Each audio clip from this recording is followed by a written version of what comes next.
Legault's resignation means that both the governing party in Quebec and the opposition Liberals are heading into a leadership race during an election year. Here for a snapshot of where the parties stand in Quebec is Sébastien Dallaire, an executive vice president with the polling firm Legault. Sébastien, good to see you. Never a dull moment in Quebec politics. You heard there Legault said that Quebecers want change, is what he said in his resignation announcement. Is changing the leader of the CAQ government enough, or are Quebecers looking for something bigger than that? We'll see, but there's so much turmoil in Quebec politics right now that it's a bit hard to try to predict what's going to happen next. We have opposition parties also in disarray. The only party that's very stable and is doing well in the polls is the PQ. But we also know PQ is running on a platform that will likely trigger some very heated debates because the PQ wants to push forward with a referendum on sovereignty. And we know it's not that popular with most voters. So even though they're high in the polls, how will this go down over the next few months remains to be seen. So with pretty much all the other parties having to face internal crises, it's a very interesting moment in Quebec for sure. Well, what do we know about just the strength of the Parti Québécois right now? Because Mr. Paul Saint-Pierre Plamondon, they've been out front for a while. You know, sovereignty, as you say, not incredibly popular in Quebec, yet the party that is running on this is the front runner right now. Is this kind of like a placeholder vote for people who want change, or do you think it's a real view that Quebecers see the PQ as a legitimate government in waiting? It's probably a little bit of both. For the PQ, obviously, they're hoping that it's not a placeholder for change. But right now, the PQ really embodies change. So, and Paul Saint-Pierre Plamondon himself, as a leader, has really been able to grab that mantle and run with it, present himself as the premier in waiting. And it's been the case for now a sustained period. But at the same time, we know from all the research we've done that the idea of, pushing forward a referendum in a first term is not very popular, including with some PQ voters. So it's going to be a tough platform to run on. We'll see how things move, obviously, because he's going to be also talking to maybe some Quebec Solidaire voters who might want to push for a referendum. Maybe he can make some gains there. But what we know is voters will be shifting among different parties in coming months. That is something that we know for sure. Just right now, the question is, where will they land come next fall? So where are the currents moving? When you look at this, I mean, the last time Legault had a poll that came out was the day before Pablo Rodriguez quit, and now Francois Legault quit. So things have happened since that last data, but it was the PQ, with about a 15-point lead over the Liberal Party of Quebec, who were kind of neck and neck with the CAQ, Francois Legault's party. I mean, how do you see the current shifting potentially with that? I mean, is there more potential for the Liberals to gain some traction here, or is there a chance that the CAQ could maybe bounce back if they catch lightning in a bottle here? Because so many things are changing at once, it probably helps a party like the Liberal Party right now, because whomever becomes their new leader looks like it might be Mr. Milliard for now. But if he becomes a new leader, because the mood is for change, and because there are going to be many new leaders coming up, voters will have an entirely new selection of, if not parties, definitely leaders to pick from when the election comes. So the entire electoral dynamics are going to be changing in the next few months. So it does create opportunity for the Liberals, because they will be running against the idea of a referendum. And if we go back into Quebec history, we know in the past few decades, for a long time, it was a battle between yes and no. And with the end of this yes and no dichotomy came the CAQ. And now with the CAQ struggling and the promise of a referendum coming back to the forefront, it's a little bit of a back to the future moment for Quebec politics, where it seems like the PQ and the PLQ might be the two main contenders. It's interesting to look at the arc of Francois Legault's career, that at his peak, he was, the most popular maybe Quebec premier ever, certainly a very powerful figure nationally in terms of raw support. And the way he's going out, it's cratered entirely, right? So this dynamic it creates now is that if you're a Quebec voter and you want change, maybe new management at the CAQ is an option for you, but it does, as you're saying, open up the path there for the Liberal Party of Quebec, because they are arguably the more credible to run against the independence referendum. Is that kind of the, and look, after Mark Carney last year, anything can happen in Canadian politics, right? Exactly. I was going to say, after what we saw this past year, I'm really reluctant to say that, not anything is possible. But it's not that anything is possible, but we will definitely have surprises along the way where the CAQ might have an opportunity to climb back because of all the changes that are happening left, front, center, left, right, and center. And the question will be, of course, who are they going to choose? Who is going to be the new leader? Is it going to be someone within the party? Will someone else from outside come in? Because since they've been in power now for 2 terms and the government is really unpopular, will someone from within be able to change the negative narrative that has been surrounding the party? That's a big question mark. Maybe picking someone from outside would be helpful. Yeah, and I don't know if there's a former Quebecer who's a central banker. Maybe that's the key here, Sébastien. I don't know. Sébastien Dallaire with Legault. Always good to talk to you, sir. We appreciate your time. Always a pleasure. Thank you. Okay, so with the Separatist Party leading the polls in Quebec and with separatist sentiment rising, bubbling up in Alberta, could Canada soon have to contend with referendums in 2 provinces?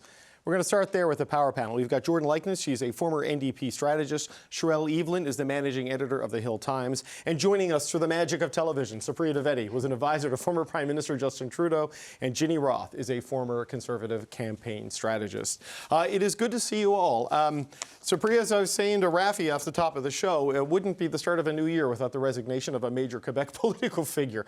But here we are. What do you make of this move, this quick... this short time before an election with Pablo Rodriguez, not even gone a month? First, I have to ask, David, has anybody made a Legault is Legon joke yet? No. Not on this show, so there you go. Okay. Yeah. So yeah, look, Legault is Legon, and I don't think we can, to your previous guest's point, like nobody has a crystal ball and can for sure predict what this exactly means.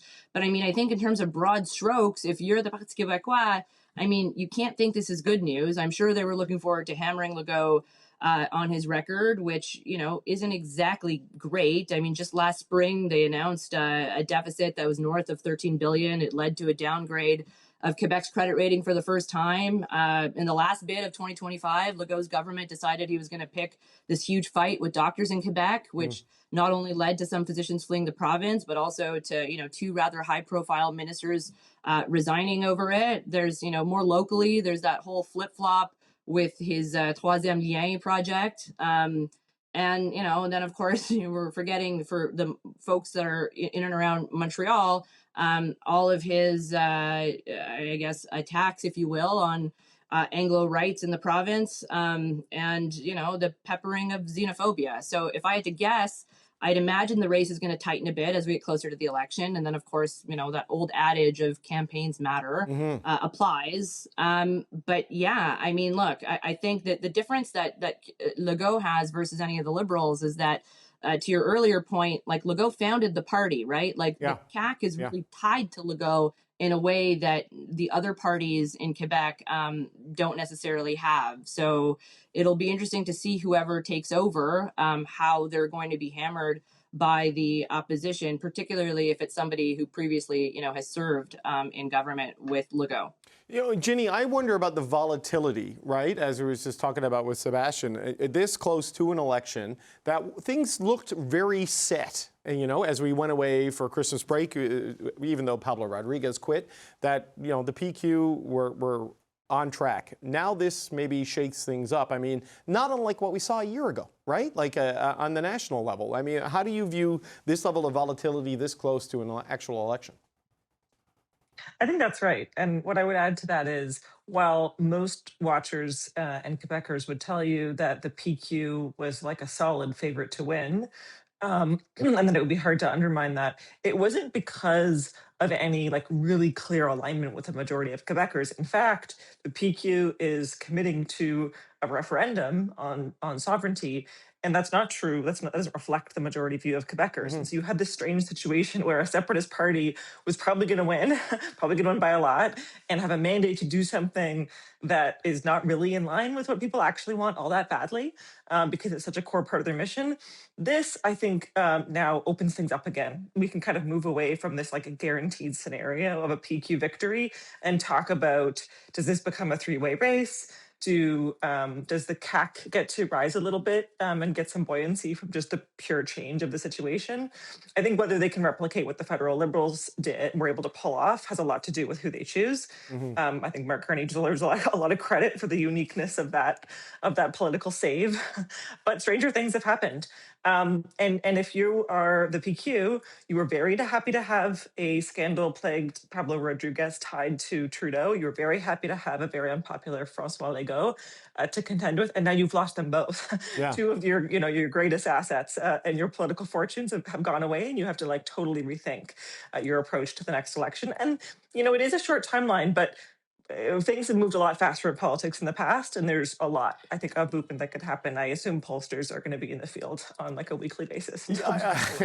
Yes, I think this is going to be a busy time for pollsters like Legault and others in Quebec.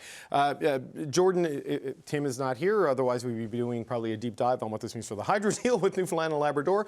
But what do you think, how do you view this abrupt change of the guy was the titan of Quebec politics at his peak, now going out with maybe his party facing extinction in this election? I mean, what this does to the whole electoral vibe in Quebec. I mean, he really did live the highest highs and the lowest lows politically in Quebec. And I think it's interesting to consider the degree to which CAC was really created as a vehicle for him personally and his political ambitions. It's not just that he was the first leader, it's that he was really the one that was able to pull together that coalition within CAC, so which includes both separatists and federalists, which is really challenging to hold together. And particularly because there doesn't really seem to have been any succession planning. There's no obvious successor to Legault within the CAC, and there will have to be a race, and they may be looking to bring in somebody external. But whoever is chosen, that's going to be a very tricky coalition to hold together. So I think, for sure today poses some challenges for the PQ, because you can imagine that some of the voters who are maybe parking their votes there because they were unhappy with Legault, the CAC might now be open to reconsidering. But there are big challenges ahead for the CAC as well to hold their coalition together in the months ahead. Cheryl, Legault, big presence at the First Minister's table, at the Council of the Federation, one of the leaders who helped lead the country through the COVID years. What are your thoughts on what all of this means with his abrupt resignation today? Well, I think it'll be interesting for the party, for the CQ, to figure out, are they still necessary? Because have the other parties managed to entrench themselves in such a way that you decide, okay, this is a coalition, as everybody said, it's a coalition that's difficult to hold together because it's fragmented, because every other kind of viewpoint, whether you're separatist, whether you're federalist, are represented in some other faction that is represented or not currently represented in the legislature. So I do think that whether or not the CAC is able to hold on to its structure, find its footing with a new leader could be kind of dependent on what the Parti Québécois does. If we wanted to kind of throw it up against the national race that we saw last year, a lot of the criticism that was levied against the Conservative parties, they weren't able to pivot away from Trudeau. So can the PQ leader pivot away from François Legault? I think that'll be really key. But also just right now, we don't know, federal leaders, I think we usually see when it comes to Quebec, they're really interested in keeping Quebec on side. So whomever is going to be in that chair for however long before an election is called, who are they going to be dealing with? What are their priorities going to be? And how is that going to align with the federal plans? Because, like you said, we don't want to see, or federal leaders don't want to see, referendums popping off in Quebec, as well as popping off in Alberta. They want to have that stability, that unity. And François Legault was somebody who was very good at putting the Quebec agenda on the table and making sure and essentially forcing federal leaders to kind of align with what he wanted for the Right. sake of keeping things kind of running smoothly. You know, but Supriya, on the issue now, like the PQ, like, it seems certain not only to win, to have a majority and then have a referendum at some point. Surely, no Prime Minister's office wanted to see the separation of the country put back on the ballot. Certainly not in an age of unrestrained social media and completely eroded mainstream media, you know, in an era of absolute abrupt misinformation. So it seems like this issue, which sort of defines the PQ, can be used to define them in a negative way in this election with the clean slate to some degree that the other parties are getting. Yeah, I mean, and don't forget the foreign interference that'll likely result, right, from foreign either hostile state actors or even non-state actors that are just looking to sow division. Or the country next door that would benefit from a weakened and divided Canada potentially, right? Yeah, exactly. So, I mean, I think that's absolutely right. I think the one other thing that is sort of percolating, you know, beneath the surface is that the PQ, you know, we're talking about this as though they just all of a sudden were leading. They've been leading in the polls for quite some time. Like the CAQ has not been doing well for the last, you know, well over a year now. I would say even the last like 2 years and a bit, they haven't necessarily been doing well in polls. So the specter of at least Quebec independence or a Quebec referendum being a plausible scenario should have been on the roadmap for this current PMO. I understand that the Alberta question, you know, is a little bit more recent, and with reports of certain members of the Alberta separation movement taking meetings with the U.S. State Department would raise eyebrows. But I think it's, you know, it would be smart for the Carney government right now to be planning all sorts of scenarios and figuring out, you know, allies that exist in both provinces to sort of just, you know, shore up the notion of federalism and keeping the country together. Right.